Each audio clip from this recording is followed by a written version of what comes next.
Our story begins with Emma, a young woman who had recently moved to Ravenwood in search of a fresh start. Emma had always been fascinated by the supernatural and had heard the legend of the black-eyed children. Intrigued, she decided to rent a small cottage on the outskirts of town, hoping to investigate the legend further. One chilly autumn evening, as Emma was settling into her new home, she heard a soft knock at her door. Curious and somewhat apprehensive, she opened the door to find two children standing on her porch. They were pale and gaunt, with dark hair and clothes that seemed outdated. But it was their eyes that caught her attention, deep black, with no whites or pupils. "Can we come in?" one of the children asked, their voice soft and eerie. Emma felt a shiver run down her spine. She had read the stories about the black-eyed children, but seeing them in person was far more unsettling.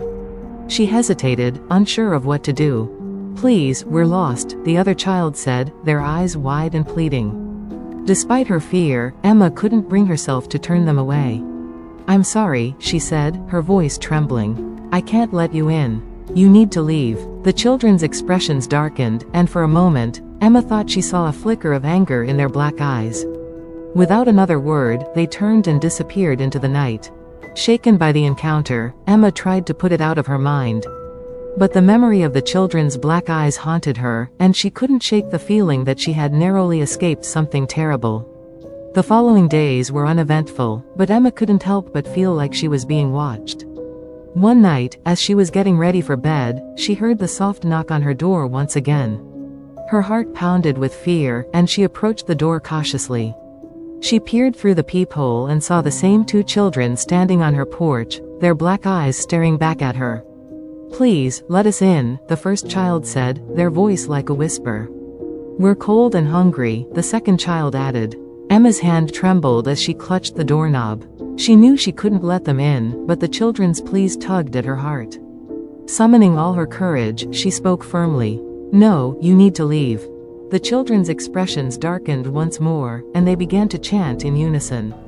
"Let us in, let us in, let us in." Emma backed away from the door, her heart racing. She could feel the malevolent energy radiating from the children, and she knew she had to get away. She ran to her bedroom, locked the door, and hid under her covers, hoping the children would leave. The next morning, Emma awoke to find her front porch covered in strange symbols. They were drawn in what looked like ash, and they seemed to pulsate with a dark energy. Emma felt a wave of nausea wash over her as she inspected the symbols, and she knew they were a warning. Determined to find out more about the black-eyed children, Emma visited the local library and began to research the legend. She found accounts of people who had encountered the children, each one more chilling than the last. Some described feeling an overwhelming sense of dread, while others reported strange occurrences after their encounters. Emma's research led her to an old book on local folklore, which contained a chapter on the black-eyed children. According to the book, the children were believed to be the spirits of the damned, cursed to wander the earth in search of souls to claim. The book also mentioned that the children could only enter a home if they were invited in. Determined to uncover the truth, Emma continued her investigation. She interviewed locals who claimed to have encountered the black-eyed children, each one describing a sense of fear and unease that lingered long after the encounter. One elderly woman, Mrs. Thompson, spoke of a strange occurrence that had happened to her many years ago. "I was home alone one night when I heard a knock on my door," Mrs. Thompson recounted. "When I opened it, there were two children standing there, asking to be let in. Their eyes were black as coal, and I felt this terrible sense of dread. I refused to let them in, and they disappeared. But ever since that night, I've felt like I'm being watched." Emma listened intently, her curiosity growing. She knew there had to be more to the legend, and she was determined to uncover the truth. She continued to research, delving into old newspapers, journals, and any information she could find on the black-eyed children. Emma's investigation led her to a long-abandoned house on the outskirts of town. According to her research, the house had once belonged to a man named Arthur Blackwood, who was rumored to have been involved in dark rituals and occult practices. It was said that Arthur had been trying to summon dark entities, and many believed that he had succeeded. Determined to find answers, Emma decided to explore the house. She arrived at dusk, the sky tinged with the colors of an impending storm. The house was decrepit and covered in ivy, its windows shattered and its doors hanging off their hinges. Emma stepped inside, her flashlight cutting through the darkness. As she explored the house, she found evidence of Arthur's dark practices, strange symbols drawn on the walls, old books on the occult, and remnants of rituals. In one room, she discovered a journal that detailed Arthur's attempts to summon the black-eyed children. According to the journal, Arthur believed that the children were not spirits, but demonic entities that could be controlled and used for his own gain. With the knowledge she had gained from Arthur's journal, Emma returned to her cottage. She felt a growing sense of unease, knowing that the black-eyed children were more than just a legend. That night, as she lay in bed, she heard the soft knock on her door once more. Her heart pounded with fear as she approached the door, peering through the peephole. The two children stood on her porch, their black eyes staring back at her. "Let us in," they whispered in unison. Emma backed away from the door, her mind racing. She knew she couldn't let them in, but she also knew that they wouldn't leave her alone.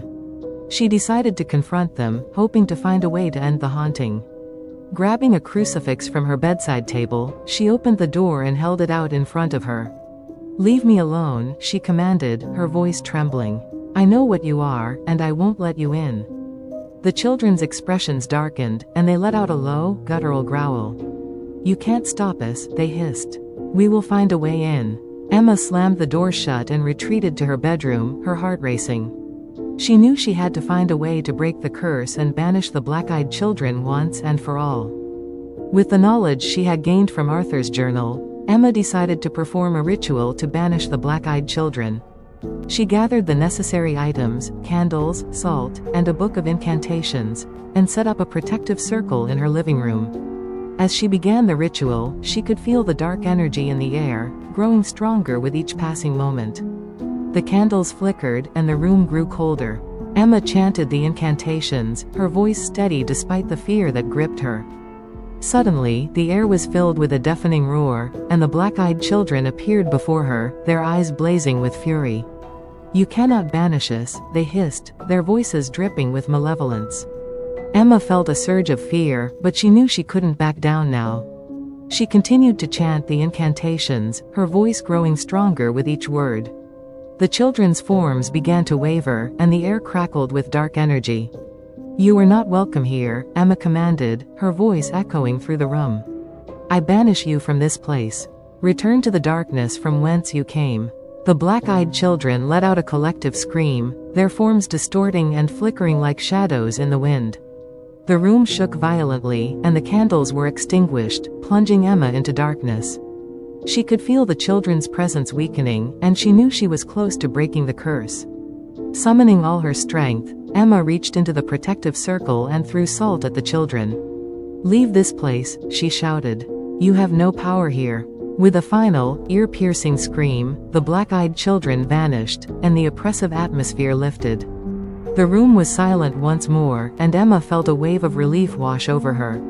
She had done it, she had banished the dark presence that had haunted her. With a final, ear-piercing scream, the black-eyed children vanished, and the oppressive atmosphere lifted. The room was silent once more, and Emma felt a wave of relief wash over her. She had done it, she had banished the dark presence that had haunted her.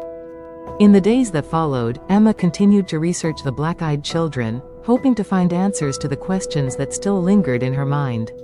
She discovered that the children were believed to be the result of a dark ritual gone wrong, their souls trapped between worlds and condemned to wander the earth. Emma also found references to other people who had encountered the black-eyed children, each describing a sense of fear and unease that lingered long after the encounter. She realized that the children were not just a local legend but a worldwide phenomenon, their dark presence felt in many places. Determined to share her findings, Emma wrote an article detailing her experiences and the history of the black-eyed children.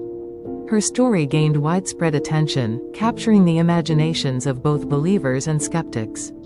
People from all over the world reached out to share their own encounters, and Emma knew that the legend of the black-eyed children would live on. Despite her success in banishing the black-eyed children, Emma couldn't shake the feeling that their dark presence still lingered. She decided to leave Ravenwood and start anew, hoping to put the terrifying experience behind her. She packed her belongings and moved to a small town far away, determined to leave the past behind. But even as she settled into her new home, Emma couldn't escape the memories of the black-eyed children. Their haunting eyes and eerie voices remained etched in her mind, a reminder of the darkness she had faced. She knew that the legend of the black-eyed children would always be a part of her, a dark shadow that would never fully fade. Years passed, and Emma continued her work as a journalist, dedicating her career to investigating the supernatural and uncovering the truth behind legends and myths. She traveled to remote corners of the world, documenting strange occurrences and sharing her findings with the world. But no matter where she went, the memory of the black-eyed children remained with her, a constant reminder of the darkness that lurked just beneath the surface. Emma's legacy lived on through her research, inspiring future generations of journalists and investigators to pursue the truth and shine a light on the unknown. Her story became a beloved legend, passed down through the years and captivating the hearts of all who heard it. As the years went by, the legend of the black-eyed children continued to haunt Ravenwood and beyond. People from all walks of life reported encounters with the eerie children, their dark presence felt in towns and cities around the world. The stories varied, but the sense of fear and unease remained the same. The black-eyed children became a symbol of the unknown, a reminder that there are still mysteries in the world that defy explanation. And as long as people continued to tell their stories, the legend of the black-eyed children would live on, a dark and sinister presence that would forever haunt the human imagination. If you were captivated by the dark and sinister tale of the black-eyed children's dark presence and want more chilling stories and engaging content, don't forget to like, share, and subscribe to our channel. Your support helps us continue to bring you stories that ignite your imagination and keep you on the edge of your seat. Thank you for being part of our storytelling community.